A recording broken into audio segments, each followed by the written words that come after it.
ABC News, 4th of August 2023, China's overseas police contact point enters the cloud and continues active in Australia.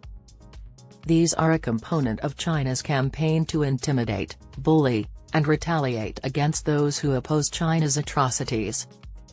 Numerous police outreach centers, or contact points as Beijing refers to them, that are connected to the security divisions of Chinese cities have been established by China in numerous locations worldwide.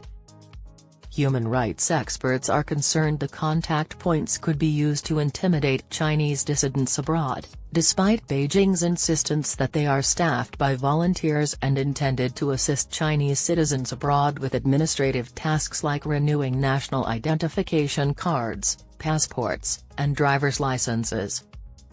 At least one of these Chinese police liaison offices, set up in Australia in May of last year, is still in operation. According to a formal internal government document obtained by the ABC, it collaborates with the Hai'an police force in the eastern city of Nantong. It uses a cloud-based system without a set corporate location. The cloud solution allows Chinese nationals in Australia to communicate with local police officers in China by combining the cloud meeting platform, similar to Zoom, and the WeChat app from Chinese technology giant Tencent. According to state-owned media outlet Xinhua Daily, international student leaders in Australia have reportedly been hired as overseas liaison officers to assist people in accessing the Internet system. The Internet contact point appears to be of little service to Chinese nationals living in Australia who are not from Hai'an, which is not a significant city, and several of the tasks it claims to undertake might be done at an embassy or consulate. The All-China Federation of Returned Overseas Chinese, a division of the United Front Work Department of the Chinese Communist Party, is a partner organization of the Hai'an Contact Point. According to observers of China, the United Front is a crucial component of President Xi Jinping's policy to carry out influence operations against other countries and Chinese people abroad. Ian McCartney, the Deputy Commissioner of the Australian Federal Police, stated to Senate estimates in November of last year that he did not think that office was in operation. To establish a regular position for overseas compatriots to connect with their hometowns, recent operations have been established in Australia, the United States, New Zealand, Canada, Singapore, South Korea, Israel, and Angola, according to a July 2016 report from Xinhua Daily. According to the article, these contact sites will offer convenience services for civil matters, like the renewal of driver's licenses, and safeguard the lives and property of Chinese people.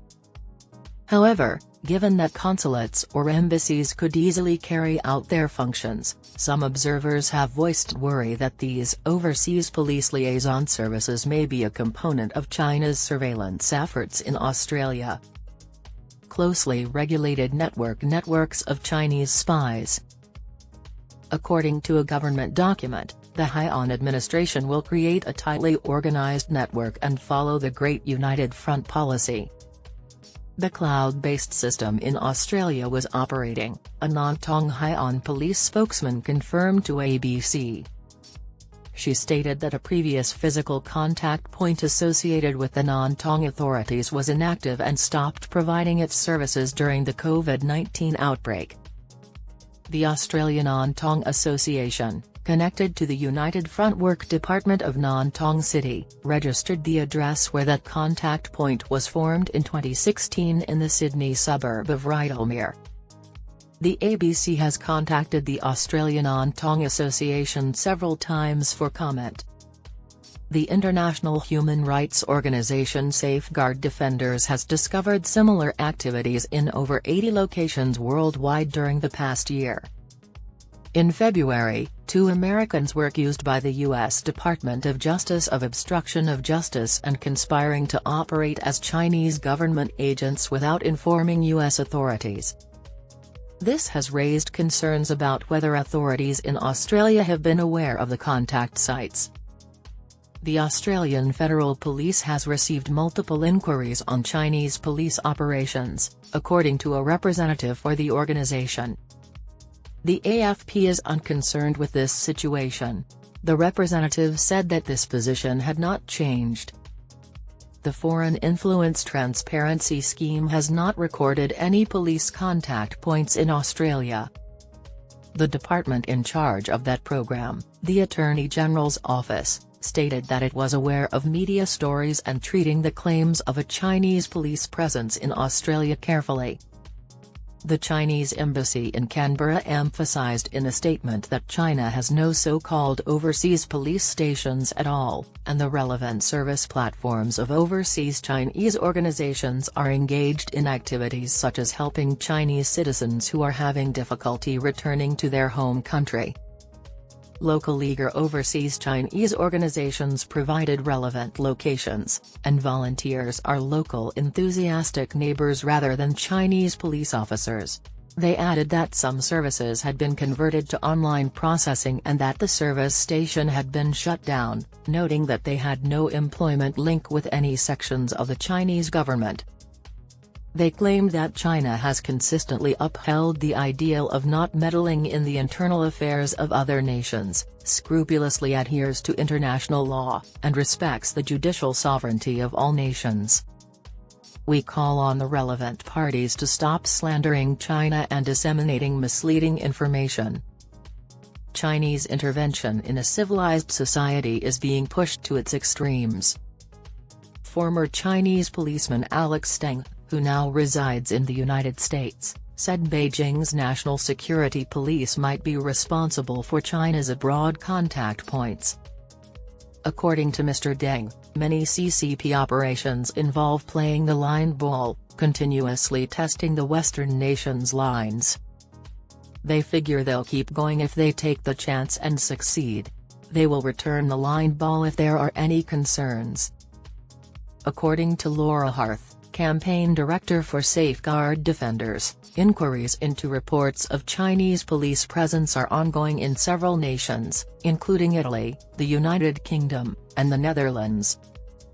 The G7 leaders' statement from Hiroshima earlier this year, according to Ms. Harth, placed great emphasis on China's responsibility to uphold the Vienna Convention on Consular Relations and stop its undermining of communities overseas in a direct rebuke of Chinese foreign police operations.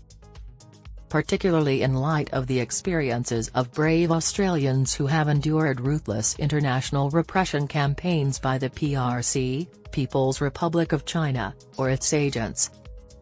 The AFP previously stated that due to the environment having changed, the agency will discontinue its police cooperation deal with China, which is set to expire in December. They also stated that they would never sign a new arrangement at this time. Australian Security Intelligence Organisation, ASIO, Director General Mike Burgess stated that he could assure that the organisation will look into anything that may be of concern about security, things that could be used as platforms for espionage or foreign interference in a February Senate estimate regarding the Chinese police contact points. Mr. Burgess responded, "I don't comment on specific operational issues. The possibility of espionage and foreign influence is a severe threat in this country, though, as I'll state, because I've expressed it in public previously. Our main security issue is it.